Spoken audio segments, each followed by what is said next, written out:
નમસ્કાર, એક્ઝામ સાથી ચેનલમાં આપ સૌનું હાર્દિક સ્વાગત છે। આજે જિલ્લા ચૂંટણી અધિકારી અને કલેક્ટરશ્રી બનાસકાંઠાની કચેરી દ્વારા એક હુકમ બહાર પાડવામાં આવ્યો છે।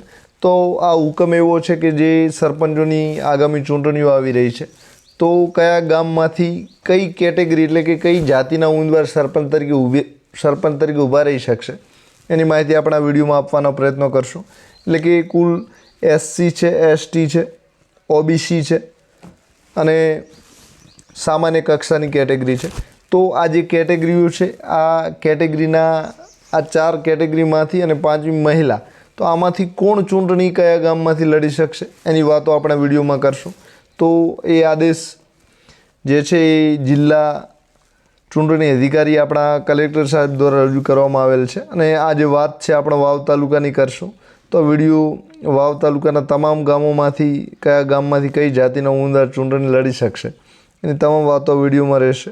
તો વિડીયો અંત સુધી જુઓ, સાથે એક્ઝામ સાથી ચેનલ સબસ્ક્રાઈબ ના કરી હોય તો કરી લો।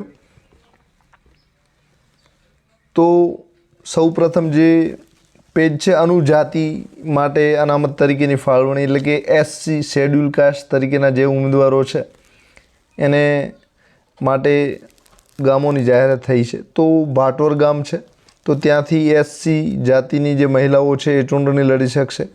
પછી ખરડોલ ગામ છે, ત્યાંથી SC જાતિની મહિલાઓ ચૂંટણી લડી શકશે। કોળાવા ગામ છે, ત્યાં SC જાતિની મહિલાઓ ચૂંટણી લડી શકશે। કુંભાડીમાં પણ આ વખતે SC કેટેગરીની જે મહિલાઓ છે એમના માટે અનામત રખાઈ છે।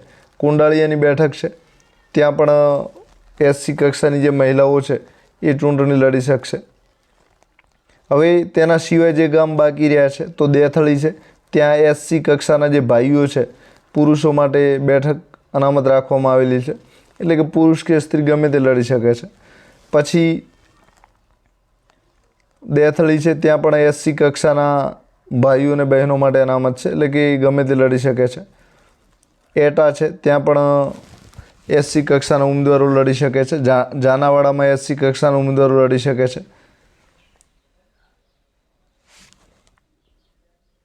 ત્યારબાદ રાબડી પાદર છે, ત્યાં પણ SC કક્ષાના જે પણ ઉમેદવાર હોય એ આ ચૂંટણી લડી શકે છે। હવે આ 10 ગામો પછી આપણે, એટલે કે આ 10 ગામ છે ત્યાં SC કક્ષાના ઉમેદવારો માટે બેઠક અનામત જાહેર કરાઈ છે। તો SC કક્ષા સિવાયના જે પણ ઉમેદવારો છે એ આ ચૂંટણીમાં ભાગ લઈ નહીં શકે।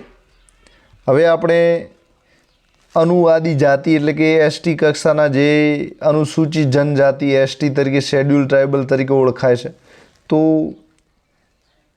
એમાં કોણ ચૂંટણી લડી શકશે? તો જે માળકા બેઠક છે એમાં માળકામાં આદિજાતિ એટલે કે ST કક્ષાની મહિલા માટે અનામત રાખવામાં આવેલી છે। તો માળકા જે એક બેઠક છે વાવમાં કે ST કક્ષાની મહિલાઓ માટે અનામત રાખવામાં આવેલ છે। હવે સામાજિક અને શૈક્ષણિક પછાત વર્ગ એટલે કે SC BC તરીકે ઓળખાય છે, OBC તરીકે પણ આપણે ઓળખીએ છીએ। તો આમાં જે પટેલ છે, ચૌધરી છે, પછી દેસાઈ રબારી છે, દરજી છે, ઠાકોર છે, તો આ તમામ જે ઉમેદવારો છે એ OBC કેટેગરીમાં આવે છે ને આ રીતે OBC જે જાતિ છે એના પરથી ચૂંટણી લડી શકે છે। તો આપણે વાત કરીએ તો અરજણપુરા, ઢીમા, ફાંગડી, ગોલગામ, જોડિયાળી, કારેલી અને ખીમાણાવાસ, તો આ જે 7 ગામ છે ત્યાં OBC જાતિની મહિલાઓ માટે અનામત રાખવામાં આવેલી છે। એટલે કે મહિલાઓ જ જે OBC સમાજમાંથી આવે છે, ઉપરની મેં જાતિઓ ગણાઈ, એ મહિલાઓ જ આ ઉમેદવાર તરીકે અહીં સરપંચમાં ઉમેદવારી કરી શકશે। કયા કયા ગામ? તો કે અરજણપુરા, ઢીમા, ફાંગડી, ગોલગામ, જોડિયાળી, કારેલી, ખીમાણાવાસ। હવે આ જે 7 ગામ છે એના સિવાયના ગામોની આપણે વાત કરી લઈએ તો લાલપુરા, લોધરાણી, માલસણ, માવસરી, નાળોદર, પ્રતાપપુરા અને રાછેણા, તો OBC કક્ષાના જે ભાઈઓ અને બહેનો છે બંને અહીંથી ચૂંટણી લડી શકે છે। એટલે કે આ બેઠકો છે એ OBC કેટેગરી માટે અનામત રાખવામાં આવેલી છે। તો કયા કયા ગામ? તો કે લાલપુરા, લોધરાણી, માલસણ, માવસરી, નાળોદર, પ્રતાપપુરા અને રાછેણા, ત્યાંથી OBC કક્ષાનો ઉમેદવાર ચૂંટણી લડી શકે છે। હવે આપણે રોટેશન મુજબ જે સુધારેલી પંચાયતો છે એની આપણે વાત કરી લઈએ તો શું શું સુધાર થયો છે એની વાત કરી. એટલે કે બિન અનામત બેઠકની વાત કરેલી છે. તો બિન અનામત બેઠકનો મતલબ એ છે કે સરપંચમાં કોઈ પણ વ્યક્તિ ઉમેદવારી કરી શકે છે. એટલે કે એમાં કોઈ કેટેગરી બિન અનામતમાં આવતી નથી. એટલે કે બધા જ જે પણ સમાજ છે તે સમાજના દરેક વ્યક્તિ બિન અનામતમાં બેઠકમાં ચૂંટણી લડી શકે છે.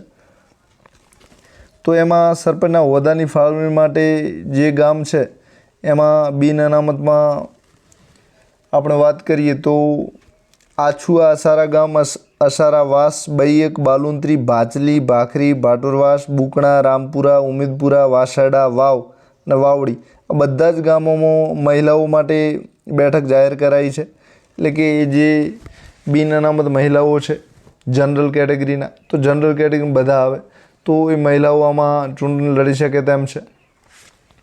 હવે બિન અનામત કક્ષાના મહિલા અને પુરુષ બંને માટે, એટલે કે આ જે ગામ આપણે મહિલા સિવાયના ગામ છે ત્યાંથી મહિલા સિવાયના અને મહિલા ખુદ જો ચૂંટણી લડવા માંગે તો પણ લડી શકે છે. તો કયા કયા ગામ છે? તો એમાં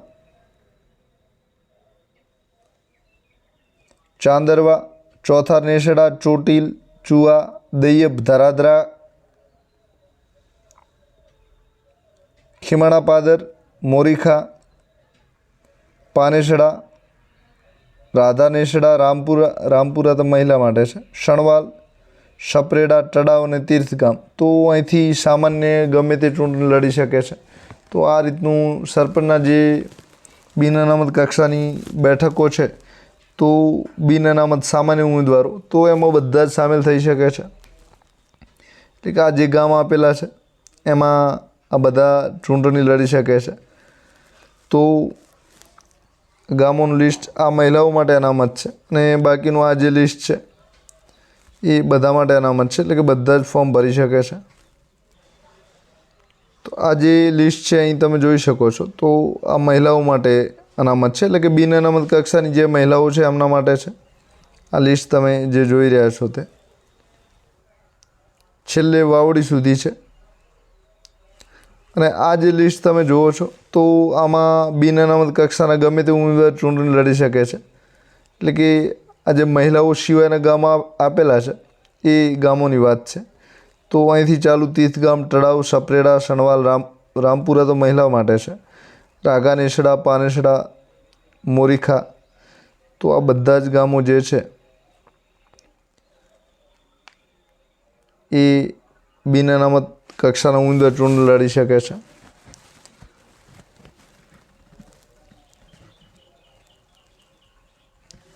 હવે ઉમેદપુરા, વાસરડા, વાવ અને વાવડી તો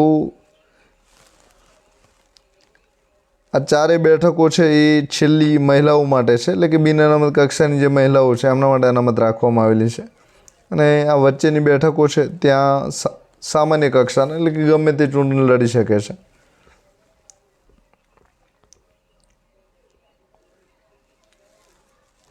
છેલ્લે બનાસકાંઠાની વિભાજન બાદ નવીન અસ્તિત્વમાં આવેલી, એટલે કે જે નવી ગ્રામ પંચાયતો બની છે એમાં પણ અનામત તરીકેની ફાળવણી જાહેરાત કરાઈ છે.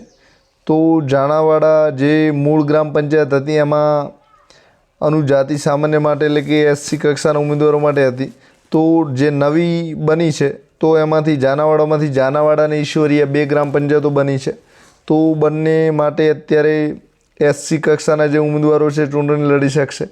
તીર્થ ગામ અને સૌપુરા બે બની છે. તો એમાં બિન અનામત કક્ષાને, એટલે કે જનરલ કેટેગરીના જે ઉમેદવાર છે એ ચૂંટણી લડી શકશે. કારેલીની ગામડી, કારેલીમાંથી કારેલીને ગામડી, પેટાપરા બે ગ્રામ પંચાયતો બની છે. તો બંને જે સામાજિક શૈક્ષણિક વર્ગની સ્ત્રીઓ છે એમના માટે અનામત રાખેલી છે. એટલે કે કારેલીની ગામડીમાંથી જે સરપંચ બનવાના છે, ફોર્મ ભરવાનું છે એ OBC મહિલા ભરી શકશે. ચુઆમાંથી ચુઆ, ઉચપા અને ગંભીરપુરા 3 છે. તો ત્યાં ત્રણેય બેઠકો બિન અનામત, એટલે કે જનરલ કેટેગરીના ઉમેદવારો ફોર્મ ભરી શકે છે. પછી બૈયક, ભડવેલ અને દેવપુરા, તો ત્યાં સામાન્ય કક્ષા જનરલ કેટેગરીની જે મહિલાઓ છે એમના માટે અનામત રાખેલી છે. એટલે કે બિન અનામત જે સામાન્ય મહિલાઓ છે એ ફોર્મ ભરી શકે છે. પછી શણવાલની વાત કરીએ આપણે આપ સૌનો આભાર મિત્રો. Thank you very much.